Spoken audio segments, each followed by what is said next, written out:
nila, sino ba yung talagang magbibigay ng pansin sa pangangailangan namin? Sino ba talaga yung magtatrabaho para bigyan kami ng tulong?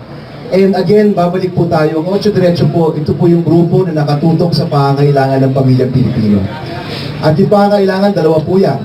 Yung pangangailangan na kailangan itaguyod, handa ho kaming itaguyod. Pero yung mga pulisiya na nakakasama, handa rin po kaming lumaban. Dahil ang kakampi po namin, yung taong bayan. And that's where I think the narrative is already. Honestly, pag-ikot niyo po and you ask people, hindi ko nila tatanungin anong partido ka bago mo ako kausapin. Usually po, tatanungin nila, ano bang gusto mong gawin para sa buhay namin? Ano ba yung maaasahan namin sa inyo? Dahil hirap na kami.